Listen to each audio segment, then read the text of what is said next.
السلام علیکم میرے پیارے اور عزیز طلباء و طالبات، کیا حال چال ہے؟ آج ہمارا جو موضوع ہے وہ غزل ہے۔ اردو شاعری جو ہے اس میں کئی اصناف سخن پائی جاتی ہیں، جیسے نظم ہے، قصیدہ ہے، مثنوی ہے، اور بھی بہت ساری اصناف سخن ہیں۔ لیکن جو مقبولیت اردو غزل کو حاصل ہوئی وہ اور کسی صنف کے حصے میں نہیں آئی۔ غزل اردو کی مقبول ترین صنف شعر ہے۔ غزل کے لغوی معنی عورتوں سے باتیں کرنا یا عورتوں کے متعلق گفتگو کرنا ہے۔ ہرن کے منہ سے بوقت خوف جو دردناک چیخ نکلتی ہے اسے بھی ہم غزل کہتے ہیں۔ اس نسبت سے غزل وہ صنف شعر ہے جس میں حسن و عشق کی مختلف کیفیات کا بیان ہو اور اس میں درد سوز بہت زیادہ نمایاں ہو۔ اصطلاحاً غزل کی مختلف تعریفیں کی گئی ہیں، جس کا مفہوم کچھ یہ ہے کہ غزل کے ہر شعر میں ایک مکمل مفہوم ادا ہوتا ہے۔ ہر شعر اپنا اپنا الگ مفہوم دیتا ہے۔ جی تو ہم نے ابھی پڑھا ہے کہ اور بھی اس شاعری کی بہت ساری اصناف ہے، لیکن جو مقبولیت، جو شہرت، جو نام اردو غزل کو حاصل ہوا وہ کسی اور صنف شعر کو حاصل نہیں ہوا۔ اور اس کے ہم نے لغوی معنی دیکھے، وہ کیا تھے کہ عورتوں سے باتیں کرنا یا عورتوں کے متعلق گفتگو کرنا، ٹھیک ہے۔ اور اس کے اصطلاحی معنی ہم نے پڑھے ہیں۔ اصطلاحی معنی کیا ہیں اس کے؟ وہ یہ تھے کہ غزل کا ہر شعر جو ہے وہ اپنا ایک مکمل مفہوم ادا کرتا ہے اور ہر شعر کا ایک اپنا الگ مفہوم ہوتا ہے، ٹھیک ہے۔ اس کے برعکس جو نظم ہوتی ہے وہ ہم پوری نظم پڑھیں تو پھر اس کا مفہوم جو ہے وہ ساری نظم کا ایک جیسا ہی ہوتا ہے، آپس میں ملتا جلتا ہوتا ہے۔ نظم کا مطلب ہی ہوتا ہے ایک لڑی میں پرو دینا، جبکہ غزل کا ہر شعر کا جو مفہوم ہوتا ہے وہ دوسرے شعر سے الگ ہوتا ہے۔ اب ہمارا دوسرا پوائنٹ ہے غزل کی حیت۔ حیت کا لفظی جو معنی ہے وہ یہ ہے کہ ساخت، بناوٹ، شکل و صورت، یعنی کسی چیز کا حلیہ۔ اب ہم غزل کے حلیے کے بارے میں بات کریں گے، ٹھیک ہے۔ جو پوری غزل ہے وہ ایک ہی بحر میں ہوتی ہے۔ بحر جو ہے وہ اردو زبان میں اس کے لفظی معنی جو ہیں وہ سمندر کے ہیں، لیکن یہاں پہ شاعری میں بحر کا جو مطلب ہے وہ یہ ہے کہ شاعری میں غزل کے وزن کے بارے میں بات کی گئی ہے، یعنی شعر کے وزن کے بارے میں بات کی گئی ہے۔ اردو میں بہت زیادہ جو ہے وہ بحریں ہیں، جیسے کہ بحر متقارب، بحر حجز مسمم، اس طرح اور بھی بحروں کے نام ہیں، ٹھیک ہے۔ تو پوری غزل جو ہے وہ ایک ہی بحر میں ہوتی ہے۔ غزل کا مطلع ہونا ضروری ہے۔ مطلع کیا ہوتا ہے؟ غزل کا پہلا شعر، عموماً ہم یہی کہہ دیتے ہیں کہ غزل کا جو پہلا شعر ہے وہ مطلع ہے، لیکن مطلع غزل کا پہلا شعر نہیں ہوتا۔ مطلع وہ ہوتا ہے غزل کا وہ شعر جو ہم قافیہ بھی ہو اور ہم ردیف بھی ہو۔ اب قافیہ اور ردیف کیا ہوتے ہیں اس کے بارے میں ہم بات کرتے ہیں۔ قافیہ جو ہے وہ عربی زبان کا لفظ ہے جس کے لغوی معنی جو ہیں وہ پیچھے چلنے والے یا پے در پے آنے والے کے ہیں۔ علم عروض کے مطابق ردیف سے پہلے آنے والا جو لفظ ہوتا ہے اس کو ہم قافیہ کہتے ہیں۔ قافیہ کی جو جمع ہوتا ہے وہ ہے قوافی، ٹھیک ہے۔ یہ باتیں جو ہیں چھوٹی چھوٹی یہ یاد رکھیں۔ اب ادبی اصطلاح میں ہر شعر کے آخر میں آنے والے ہم آواز اور ہم وزن الفاظ کو ہم قافیہ کہتے ہیں، جیسے کہ مرزا غالب کا یہ شعر ہے کہ ابن مریم ہوا کرے کوئی، ابن مریم ہوا کرے کوئی، میرے دکھ کی دوا کرے کوئی۔ تو اس میں ہوا اور دوا جو لفظ ہے وہ کیا ہے؟ یہ قافیہ ہے۔ ردیف کے لفظی معنی جو ہیں وہ گھڑ سوار کے پیچھے بیٹھنے والے کے ہیں۔ شعری اصطلاح میں ردیف سے مراد قافیہ کے بعد آنے والے وہ الفاظ جو بار بار آتے ہیں اور جو ایک جیسے ہوتے ہیں، یکساں ہوتے ہیں، مگر ردیف ہر مصرعے میں آئے، ٹھیک ہے۔ جو ردیف ہے اس کا ہر مصرعے میں آنا ضروری ہے۔ اب ہم نے ایک شعر پڑھا تھا پہلے، ابن مریم ہوا کرے کوئی، میرے دکھ کی دوا کرے کوئی۔ تو اس میں جو کرے کوئی جو لفظ آ رہے ہیں پہلے مصرعے میں بھی آ رہے ہیں اور دوسرے مصرعے میں بھی آ رہے ہیں۔ تو یہ کون سے الفاظ ہیں؟ یہ ردیف ہیں، ٹھیک ہے۔ پوری غزل جو ہے وہ ہم قافیہ و ہم ردیف یا صرف ہم قافیہ ہوتی ہے، باقی اشعار کے صرف دوسرے مصرعوں میں قافیہ ہوتا ہے۔ بعض غزلیں جو ہیں وہ غیر مرتب بھی ہوتی ہیں۔ اب غیر مرتب غزلیں کون سی ہوتی ہیں؟ وہ غزل جس میں جو ہے وہ ردیف ہو ہی نہ، بالکل سرے سے ہی نہ ہو، تو وہ غزل کیا ہوگی؟ وہ غیر مردف ہوگی۔ اور جس میں ردیف ہوگا تو وہ غزل کون سی ہوگی؟ مردف ہوگی۔ غزل کا آخری شعر جس میں شاعر اپنا تخلص استعمال کرتا ہے اس کو ہم مقطع کہتے ہیں۔ بعض غزلوں کے درمیانی شعروں میں بھی جو تخلص ہے وہ لایا جا سکتا ہے، غرض ایسے امور میں غزل گو کو کسی قدر آزادی ہوتی ہے، جو غزل گو ہے اس کو آزادی ہوتی ہے کہ وہ درمیان میں بھی اپنا تخلص استعمال کر سکتا ہے، لیکن جو مقطع ہوگا وہ ہم غزل کا آخری شعر جس میں شاعر اپنا تخلص استعمال کرے گا اس کو ہی ہم مقطع کہیں گے۔ پرانے زمانے میں ایک غزل کی اشعار کی تعداد بالعموم 5 سے 17 تک ہوتی تھی، لیکن اس سے طویل جو غزلیں ہیں ان کی مثالیں بھی ملتی ہیں۔ غزل گو ایک غزل کے بعد اسی بحر، اسی ردیف اور قافیہ میں دوسری غزل کہہ دیتا تھا۔ اسی ردیف، بحر اور قافیہ میں غزل کہنے کو کیا کہتے ہیں؟ دو غزلہ کہتے ہیں۔ بعض شعراء کے ہاں ہمیں سہ غزلہ اور چہار غزلہ بھی ملتی ہیں۔ انشاءاللہ خاں انشا کے ہاں جو ہے وہ ہمیں 9 غزلہ بھی ملتی ہیں، لیکن دور جدید میں غزل کے جو اشعار ہیں ان کی تعداد پر پابندی نہیں ہے۔ اب ایک غزل میں جتنے مرضی اشعار چاہیں اب لکھ سکتے ہیں، اس میں کوئی قید نہیں ہے۔ غزل کے موضوعات: عشق و عاشقی غزل کا سب سے بڑا موضوع ہے اور عموماً غزل میں حسن و عشق کی مختلف کیفیات، مثلاً درد و غم، سوز و گداز، ہجر و وصال، محبوب کا ظلم و ستم، اس کی بے وفائی اور ناز و ادا وغیرہ کا بیان ہوتا ہے۔ پرانے زمانے میں یہی شاعری کے چند موضوعات تھے جن میں جو ہے وہ غزلیں کہی گئی ہیں، اور ہمیں شعراء کا جو کلام ہے وہ انہی موضوعات میں جو قید ہے وہ ہمیں دکھائی دیتا ہے۔ لیکن دور حاضر میں ایسا نہیں ہے۔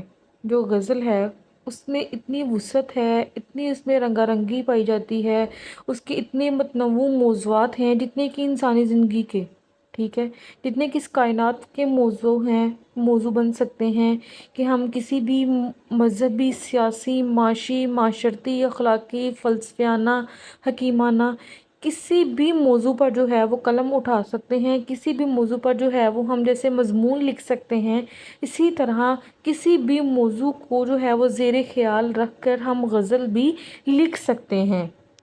یعنی آپ کسی بھی موضوع کو زیر بحث لا سکتے ہیں غزل میں، ٹھیک ہے۔ یوں معنی کے اعتبار سے غزل میں بڑی لچک ہے اور اس کی مقبولیت کا راز بھی یہی ہے۔ اس سلسلے میں یہ بات قابل ذکر ہے کہ غزل کا ہر شعر معنوی اعتبار سے ایک مکمل اکائی ہوتا ہے، جبکہ دیگر تمام اصناف شعر میں بالعموم تسلسل خیال پایا جاتا ہے۔ البتہ کبھی کبھی پوری غزل میں یا اس کے چند اشعار میں موضوع یا خیال کا ربط و تسلسل جو ہے وہ موجود ہوتا ہے۔ تو اگر کوئی ایسی غزل جو ہے وہ ہمیں ملتی ہے جس کے اشعار جو ہیں وہ ملتے جلتے ہوں یا اس میں خیال جو ہے وہ ایک جیسا ہی کوئی خیال موجود ہو تو اس غزل کو کہیں گے کتابند غزل۔ لیکن عموماً جو غزل کی انفرادیت ہے وہ اسی میں ہے کہ ہر شعر جو ہے وہ اپنا جدا اور مکمل مفہوم رکھتا ہوگا، ٹھیک ہے۔ جو شاعر ہے وہ نئی نئی جدت طرازیاں جو ہے وہ شاعری میں کرتے رہتے ہیں، تو اس طرح اگر کوئی ایسی غزل مل جائے جس میں ایک ہی ربط و خیال اور تسلسل موجود ہو تو وہ کتابند غزل ہوگی۔ لیکن غزل کی جو انفرادیت جو ہے وہ اسی میں ہے کہ ہر شعر کا جو ہے وہ اپنا مفہوم ہوگا، اپنا ایک الگ مکمل مفہوم ہوگا، ٹھیک ہے۔ اب ہم غزل کی زبان و بیان کے بارے میں بات کریں گے۔ غزل کی زبان دیگر اصناف شعر کے مقابلے میں عموماً جو ہے وہ سادہ ہوتی ہے، آسان ہوتی ہے اور سلیس ہوتی ہے۔ تشبیہ، استعارہ، ثنائے، بدائے، ان کا جو موضوع اور متوازن اور مناسب استعمال جو ہے وہ غزل میں حسن و دلکشی پیدا کر دیتا ہے، غزل میں غنائیت، موسیقی اور دھن پیدا کر دیتا ہے۔ وہی اگر اس کا جو ہے وہ غیر ضروری اور بلا ضرورت اس کا جو ہے وہ ہم استعمال کریں تو یہ غزل کے حسن اور وقار کو مجروح کر دیتا ہے اور غزل کو بوجھل بنا دیتا ہے۔ غزل گو کا جو لب و لہجہ ہوتا ہے وہ دھیما اور نرم ہوتا ہے، یعنی غزل گو کا جو لب و لہجہ ہے وہ دھیما اور نرم ہونا چاہیے۔ اب ہم دو مختلف شاعر جو ہیں ان کے اشعار لیتے ہیں اور ان کے اشعار سے جو ہے وہ ان کے مختلف انداز کو جو ہے وہ دیکھتے ہیں۔ سرہانے میر کے آہستہ بولو، سرہانے میر کے آہستہ بولو، ابھی ٹک روتے روتے سو گیا۔ سودا کے جو بالیاں پہ گیا شور قیامت، سودا کے جو بالیاں پہ گیا شور قیامت، خدا میں عدم بولے ابھی آنکھ لگی ہے۔ تو میر تقی میر جو ہے اس کے شعر میں کیسی جو ہے وہ دھیما پن پایا جا رہا ہے، کتنا جو نرم شعر ہے۔ اس کے بعد جو سودا کا جو شعر ہے اس میں ایک کھردرا پن، ایک قسم کا شکوہ یا ایک الگ سی کیفیت ہے، ٹھیک ہے۔ تو یہ جو شاعری ہے اس کا حسن دھیما پن میں ہے، نہ کہ کھردرا پن میں۔ اردو غزل کا ارتقاء۔ اردو غزل فارسی غزل کی مرہون منت ہے۔ ولی دکنی اردو غزل کا پہلا قابل ذکر غزل گو شاعر ہے۔ اسے اردو غزل کا باوا آدم بھی کہا جاتا ہے۔ یہ شارٹ کوسچن ہے بیٹے، یہ ساتھ ساتھ نوٹ کرتے جائیں۔ غزل کی ارتقاء میں میر، سودا، درد، انشا، جرأت، مصفی، آتش، غالب، ذوق، مومن، ظفر، داغ، حالی وغیرہ کا قابل قدر حصہ ہے۔ اب ہم دو دبستانوں کے بعد جو ہے وہ عموماً کلاس میں کرتے ہیں، ایک دبستان لکھنوی اور ایک ہے دبستان دہلوی یعنی دہلی۔ دبستان لکھنؤ کے جو شاعر ہیں ان میں انشا، جرأت، رنگین، ناسخ ہیں۔ ان کی شاعری جو ہے اس میں حسن و عشق کے خارجی اور جسمانی جو پہلو ہیں وہ غالب ہیں۔ ان کے ہاں فحش، بازاری انداز کے اشعار ملتے ہیں جن میں مشکل پسندی، ظاہری آرائش جو ہے ان کا غلبہ ہے۔ اس کے برعکس دبستان دہلی کے جو شاعر ہیں ان میں میر، درد، ظفر، شفیتہ اور حالی ہیں۔ ان کی شاعری ان کے ہاں جو ہے وہ داخلی واردات، قلبی احساسات اور کو جو ہے وہ پرسوز لہجے میں بیان کیا گیا ہے، ٹھیک ہے۔ ان کے ہاں وہ فحش، وہ بازاری باتیں نہیں موجود، بلکہ ان کے ہاں تصوف کے موضوعات بھی پائے جاتے ہیں۔ اب مرزا غالب جو ہیں ان کا ایک اپنا الگ انداز بیاں ہے، وہ جدت پسند شاعر ہیں، وہ ان پرانے پامال راستوں پر نہیں چلتے بلکہ وہ اپنے لیے راستہ خود تلاش کرتے ہیں۔ اس طرح نذیر اکبر آبادی بھی اپنے رنگ میں منفرد غزل گو شاعر ہیں۔ جدید غزل کے بانی حالی ہیں۔ انہوں نے مبالغے سے اجتناب کیا۔ مبالغہ ہوتا ہے بات کو جو ہے وہ بڑھ چڑھ کر بیان کرنا، ٹھیک ہے۔ انہوں نے مبالغے سے جو ہے وہ اجتناب کیا، اس کے بجائے حقیقت نگاری پر انہوں نے زور دیا، حقیقی باتوں کو جو ہے انہوں نے شاعری میں لانے کی کوشش کی۔ غزل کی تقلیدی روش کے اصلاح کے سلسلے میں انہوں نے قابل قدر خدمات انجام دیں۔ چنانچہ ان کی کوششوں سے غزل میں بار بار معنی وسعت اور بار بار فن نکھار پیدا ہوا۔ علامہ اقبال نے غزل کو نئے افق سے روشناس کرایا۔ علامہ اقبال کی شاعری کے موضوعات جو تھے ان میں سیاسی بیداری، مطلب مسلمانوں کے لیے سیاسی انہوں نے بیداری پیدا کی، مسلمانوں میں تصوف کا رنگ پیدا کیا۔ یعنی کہا جاتا ہے کہ علامہ اقبال کی جو شاعری ہے وہ قرآن و احادیث کی تشریح ہے۔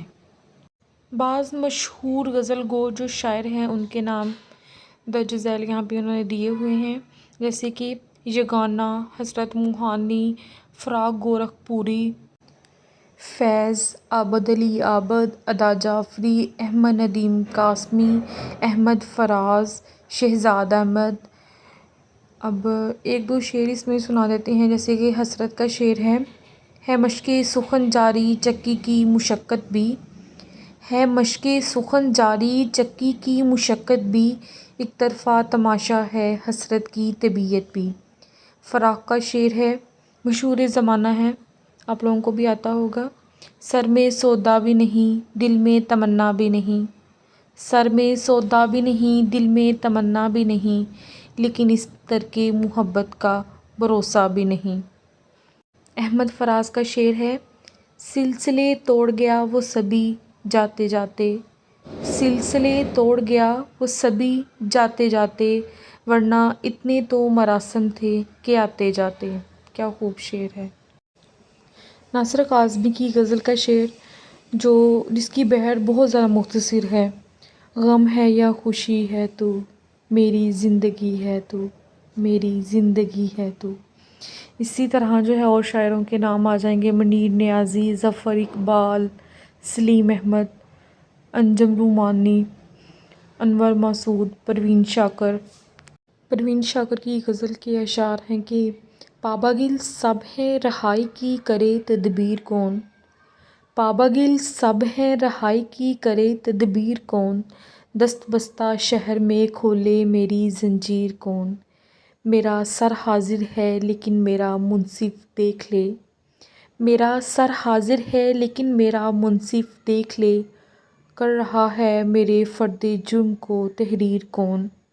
اسی طرح احمد ندیم قاسمی کی غزل کا شعر ہے کہ کون کہتا ہے کہ موت آئی تو مر جاؤں گا، کون کہتا ہے کہ موت آئی تو مر جاؤں گا، میں تو دریا ہوں سمندر میں اتر جاؤں گا، تیرا درد چھوڑ کے میں اور کدھر جاؤں گا، گھر میں گر جاؤں گا صحرا میں بکھر جاؤں گا، تیرے پہلو سے جو اٹھوں تو مشکل یہ ہے، تیرے پہلو سے جو اٹھوں تو مشکل یہ ہے، صرف ایک شخص کو پاؤں گا جدھر جاؤں گا۔ یہ اردو کے چند مشہور غزل گو شاعر تھے جن کا ہم نے اوپر ذکر کیا ہے۔